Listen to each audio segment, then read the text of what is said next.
chubby friend.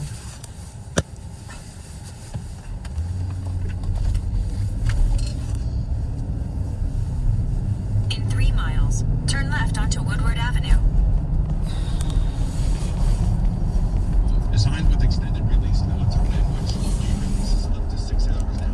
Don't sleep and stay asleep longer through the night. ZzzQuil Pure Z's botanical blend is made with lavender, chamomile, valerian root, and lemon balm botanicals, which have been used for centuries. ZzzQuil Pure Z's all night. Simple tablets with simple ingredients that are 100% drug-free and non-habit forming. This is Derek.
feature pieces. I didn't realize, he was a quarterback at UNLV, I believe, on the same team at one time as Randall Cunningham. Yes.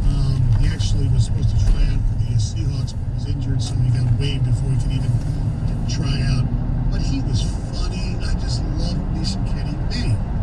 Chris Berman, in his time, was great. He helped make ESPN what it was with, prime time, the nicknames, and all that. He was hired a week after they launched originally in 79. Yeah. One of their go-to guys, no doubt about it. But I think maybe it was more of the home run hitting contest or there's just stuff. People just got a little sick of Chris Berman's act. It's like it got to the point where next thing you know, he's on the U.S. Open golf course. He's on this. It's like, because you kind of knew it was in his contract that he had to be in all. Couldn't be a big event without Chris Berman. I've met him a couple times. Nice guy. But I don't know. I just think it's Continue a on to bad Woodward look this Avenue. year for ESPN to do what they did. It was, and I think they did it with Chris Berman simply because it was his birthday. He turned 66, and the combination of letting Kenny Mayne know, and ESPN has been doing this over the past 18 months, Yeah, I know. en masse, and now bits and pieces as we continue to see the fallout of everything that's happened in the sports world. And I do like Kenny Mayne. He was fun. He was different. Yes. And you so much of your sports experience is, it's on the nightly news, and those guys do a great job, but it's very similar to a lot of different voices that you hear. Kenny Mayne did it in a different way. He did it in an appropriate way, but he was always that guy that you could get to where you mentioned the dry sense of humor. Some of what he would say would take you a second or two, and then it would hit you. And it was that made it In 10 interesting miles, and funny. keep right onto Chris Woodward Berman, Avenue. on the other hand, I'm going to disagree with you on that one, because when I hear his voice, I want to turn it up. I want to tune in to whatever it is that he's talking about, because I just enjoy. I did get a chance to know him a little bit, and maybe that's clouding my perception of what went on yesterday.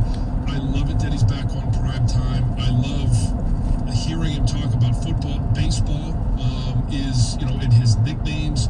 I just thought he was so good at and so smooth at delivering sports, but especially football, that I'm excited that he's back. I'm excited that prime time is back, and that we'll get a chance to hear him a little bit more. The key word in my mind that you used, and look, I'm going to throw this out there, people could use the same thing about an older guy like me, is was. He was all those things you said. I just don't think it resonates anymore. I guess I said he was, but it still is for me. Okay, that's obviously everybody. Yeah. There's likes and dislikes. 248-539-9797. Who's that person on ESPN that you really like, maybe under the radar, and who's the one that you hope we never get to see ever again? Yes. You know who I really like? I don't think he's on the radar. It's Marty Smith. I think Marty Smith is like a Southern Kenny Mayne to a certain extent. He's kind of funny. He does offbeat stuff. He's a very good reporter. I think he went to Rome the first time Michigan went with them. He does a lot of NASCAR stuff that I'm not, He does. a fan of, but I think he's very, very talented. I really like him a lot. So one of the other guys who, I don't know, I'm just not that crazy about is, see, I'm turning into Chris Berman. I'm having a brain fart, ladies and gentlemen. Yes. Bob Lee. No, I missed Bob Lee was really Yes. good.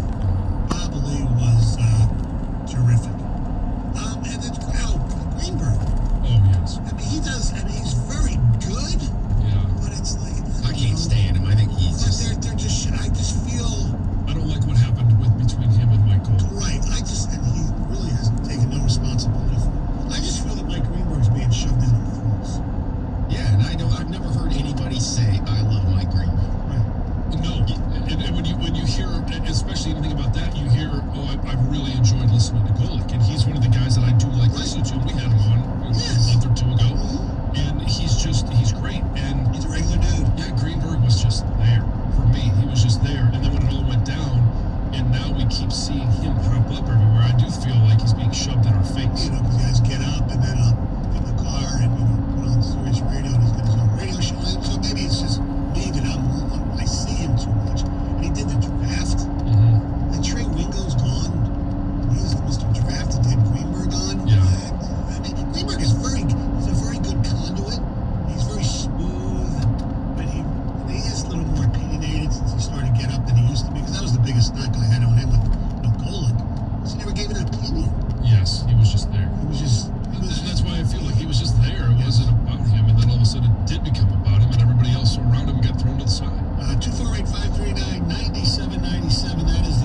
the LCA at 7. Pistons just 3 games left in the season.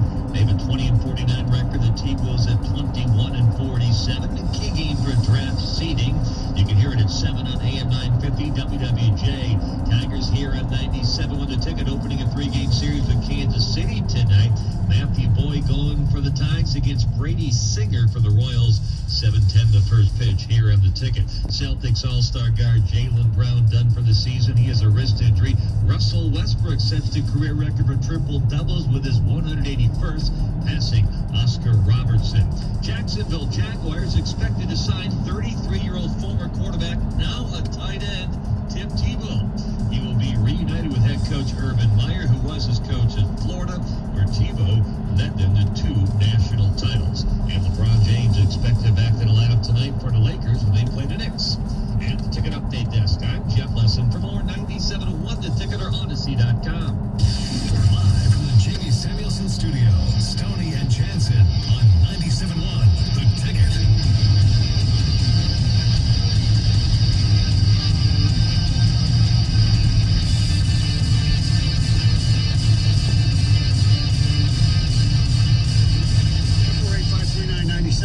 Is the telephone number. I'm just curious, Greg, where do you fit in on this ESPN? Who you like? Who you? I miss Charlie Steiner. Oh God, I thought he was great. He was terrific. And he's most well known for his the laughing in the Carl Lewis thing. Yeah, I miss Stuart Scott. It was a little too much at times. Currently, I like Scott Van Pelt. Yes, I think Van Pelt does an excellent job. I think he's the best guy they've had in a long time. I think he's great, and because he's funny without being outrageous and trying to be funny all the time. I like his betting angles with the bad beats. He has his friend with Stanford Steve or whatever, and I like the fact he makes no bones about being a Maryland fan. I think that's cool, as opposed to like Greenberg and all the Northwestern people. Sorry, Jamie, but Jamie hated those people too. Really? He hated the fact that Northwestern was shoved down people's throats. I think from a female perspective, Susie Colbert does an excellent job. Susie's great. She's been put aside a little bit here. I'm wondering if that's just the whole age thing, because they do that. Yeah, I know. Especially with women, as they get, and I think she does a great job still. She's just not on quite as much as she used to be, and they are playing up the blonde that's on the mornings on Get Up. What's her name again? Laura Rutledge, yeah. And she does a good job. Yeah. I think Rachel Nichols is really good. Yeah. On the jump. And we talked about him yesterday. I think Jalen does a terrific job. Oh, without a doubt. But if you're gonna, I'm talking about Sports Center guys. yeah. If you broaden it to that, it's a Yes. full ball game. I mean, Burke Street. Oh, I know. David Pollock's excellent too, I think. Yes, it is. Greg, who you like in this? Well, formerly I was a big fan of Adnan Verg, who did the college football final. Yes. So I know that they had a falling out at ESPN. Maybe rightfully so. It did appear, but I did like his very pop culture savvy. Yes. So I did like Adnan Verg. Yes. So he should be on with our old buddy Greg Brady, because Burke is also Canadian, and they had that weird Canadian sense of humor that was kind of interesting. All right. Yesterday, I assume it's the end of the season interviews, the Buffalo Sabres, once again, a very disappointing hockey team. Jack Eichel, arguably their best player. And if you remember, back in, I believe it was 2015, when they had the big draft, it was McDavid 1 and Eichel 2. And there were some people who said, if you miss a McDavid, no big deal. Eichel's still really good. Eichel is really good, despite this year. By the way, side story, we should get to it another time. McDavid, and if he played in this country, oh my God, or played like in New York or LA instead of Edmonton, do you realize what he's done? I mean, he's got 102 points in 54 games. Yeah, that's crazy. Over 100 points in 53 games. He scored the overtime winner last night. That was incredible. A really good play. It was obviously 3-on-3, but he's so freaking fast and he's so good. And they got Draisaitl on the team, and they just can't win. And Ken Holland's trying to change that. I have no idea how long that's going to take. I think statistically he's outpacing Crosby at this point. Pretty close, man. And he is different. He just is. The Jets on that guy, it's almost like a different sport watching him play. That said, Jack Eichel, disappointing season this year. Lots of injuries. Supposedly not exactly pleased with what's going on in Buffalo. And here's what he had to say about that. You know, for sure, I would say I've been a bit upset about the way that things have been handled since I've been hurt. I wouldn't be lying to say that things have moved smoothly since my injury. So yeah, I think that there's been a bit of a disconnect. I think from the organization a bit and myself, and you know, it's been tough at times, but you know, right now for me, I think the most important thing is just trying to get healthy and figure out a way to be available to play hockey next year, you know, wherever that might be. Now, he has a few years left on his contract. It's about $10 million a year. So you know where I'm going. But look, this year he had a bad year. A lot of his injuries. He only had 2 goals in 21 games. But historically, from his rookie year, 24, 24, 25, 28, 36 goals he had last season in just 68 games. Okay, so he is a terrific player. He really is. But he has had, I don't even think he's even been in the postseason. No. Okay, so is he somebody that just needs a change of scenery? And is he considered, in your mind, still a star where you sit here as a Wings fan, if Yzerman can work something out, obviously you have to give up something pretty, would you give up like Larkin and, I don't know, second round pick? Yeah. Some other salaries or whatever to I don't even know what Buffalo would want. I don't know if I'd give up Larkin and a number 1, maybe, because the Wings have a couple. I think he's somebody you take a chance on. That he would just blossom. Well, yeah, because he's only 24. Yeah, and 25 in October.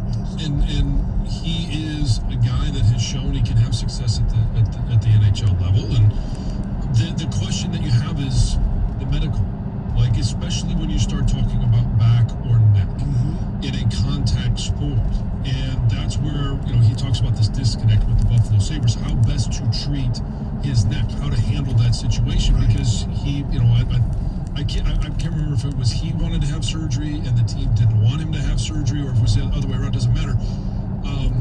When you have issues with your neck or your back, and you're investing $10 million a year, that's a major question mark moving forward, especially for somebody who's 1 mile. want them Keep to play right for onto the next Woodward 10 Avenue. years.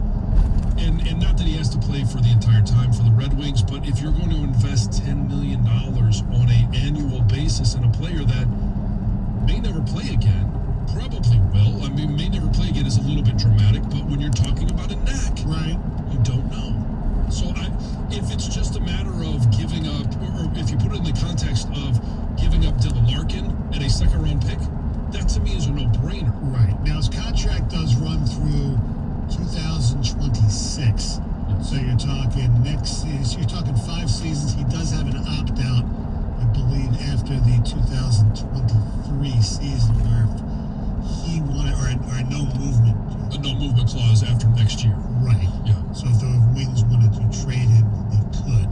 What John said Continue is straight. about Then use the right a 2 player like lanes to keep Larkin right and a onto second Woodward round pick. Avenue. Yeah. You got to roll those dice. Thank you. Yes, Absolutely. that's why I threw those out there. Right? There's no way I'm giving up a first round pick for him right now. No. Are you willing to take on a Use the $10 million right 2 lanes to salary keep for right a guy that onto has a neck Woodward injury? Avenue. That's the issue. Yes. The Wings have so much cap room, though. What do they do? I think this is, Keep unless right. you got that kind of a deal with a player and a lower pick, there's too much risk. Yes, there There's not. It's not the right time to do something like this. In half a Did you mile, think they were turn like a right year or onto 2 away Millington from doing Road. that?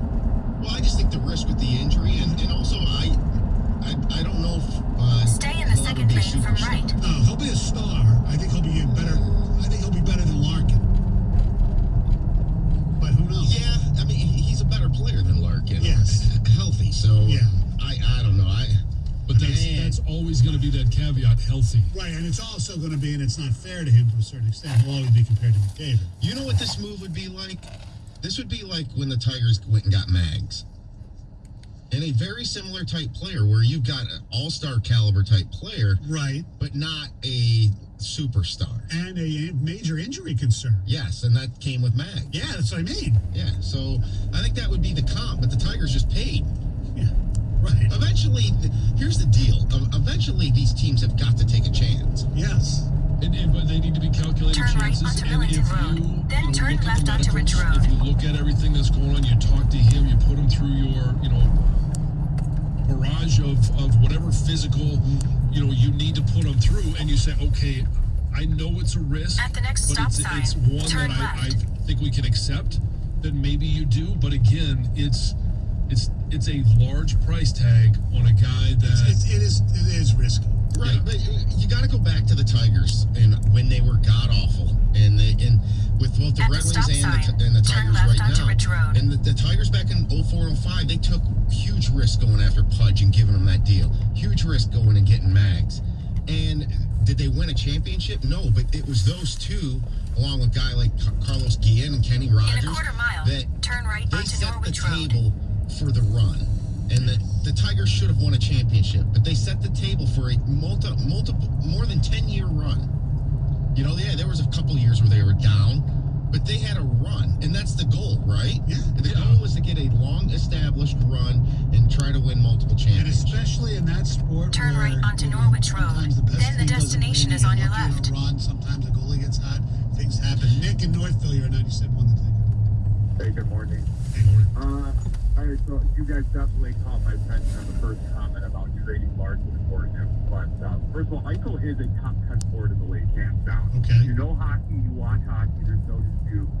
Your question that he is an all-star, no, he is a superstar in that NHL. The destination is on your left.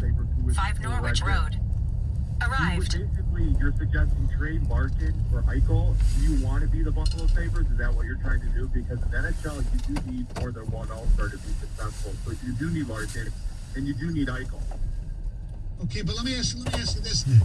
So you agree that Eichel, when healthy, is better than Larkin? Because Larkin's not even considered a he wasn't even a top 100 player in the league last year. So let me ask you this then.